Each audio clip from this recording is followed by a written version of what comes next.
Depois de 10 dias de feito a experiência da troca do kefir, vou mostrar os resultados e como eles estão.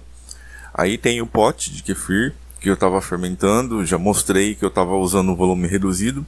Vou fazer essa troca, que completa o 10º dia, e em seguida eu vou mostrar os resultados. Aí eu estou coando, né, dá para ver como os grãos cresceram, eles estão normais.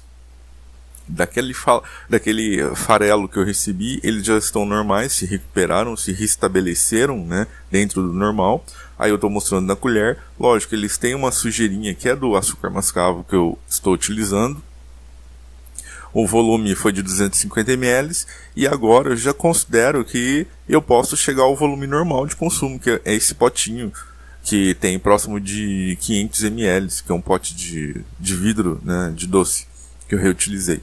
Eu simplesmente lavei para tirar a sujeirinha que fica, só simplesmente passei água de torneira, e daí eu vou preparar utilizando água filtrada e o açúcar mascavo como de costume que eu já uso.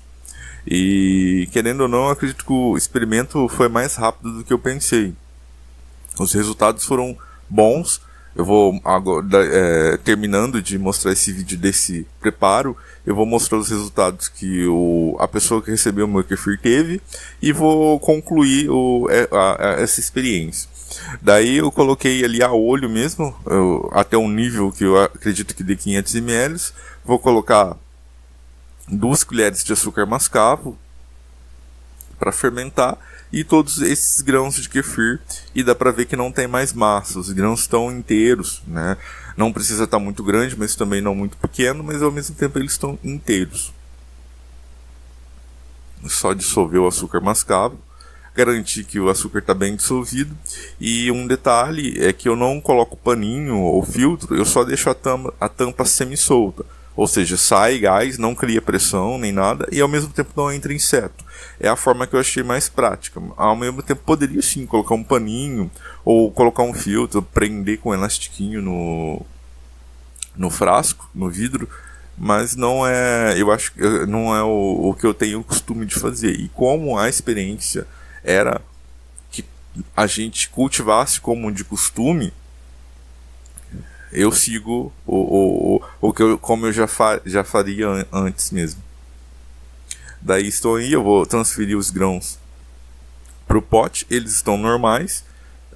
Comparando com o meu que eu tenho, eu olhei ambos, depois eu fiz a troca dos meus, não tem diferença no cheiro, nem no aspecto dos grãos, não tem diferença praticamente nenhuma, sendo que eu recebi um kefir totalmente esfarelado, só o pó. Lógico, eles estavam fermentando, essa é uma condição muito importante ao se receber um kefir, ele está fermentando, e o cheiro também estava ok, não tinha cheiro de podre ou de estragado, tinha realmente um cheiro bem avinagrado e também lembrava o mascavo.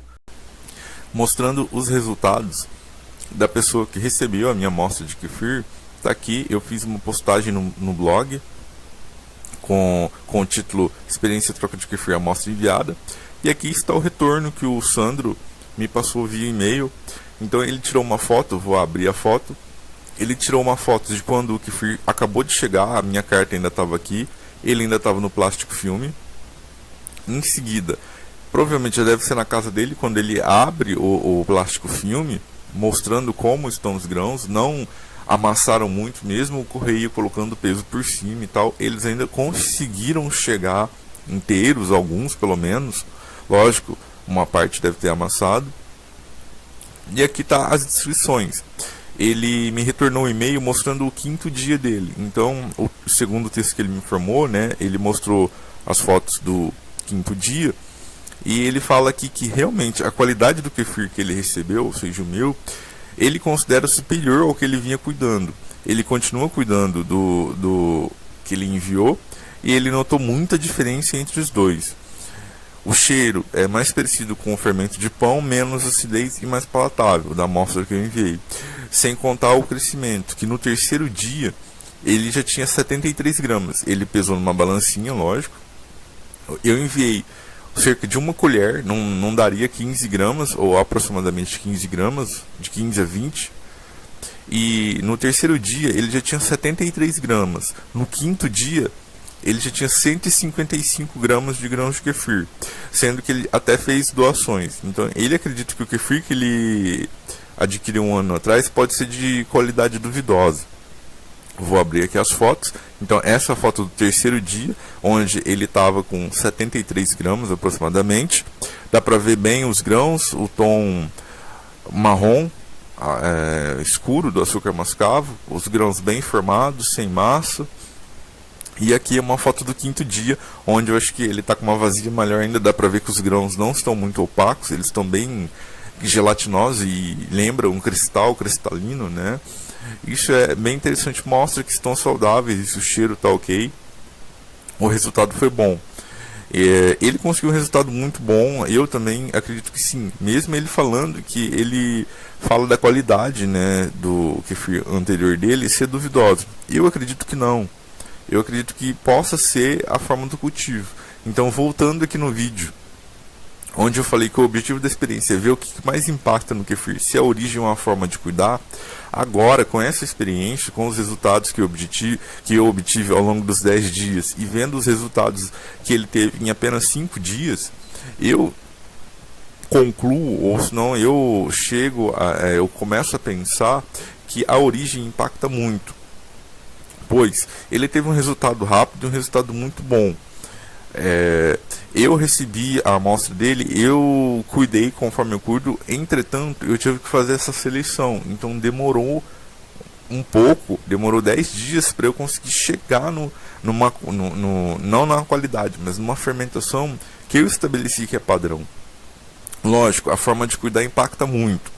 Se eu não tivesse mudado a forma de cuidar do kefir, sabendo que é uma amostra que veio com grãos pequenos, uma amostra mais fragilizada, se eu não mudasse a forma de cuidar, não fizesse todo aquele processo de começar num volume pequeno e aumentando, selecionando os grãos, eu não teria obtido ou permitido que o kefir voltasse à sua condição que a gente considera normal, os grãos maiores e uma fermentação regular.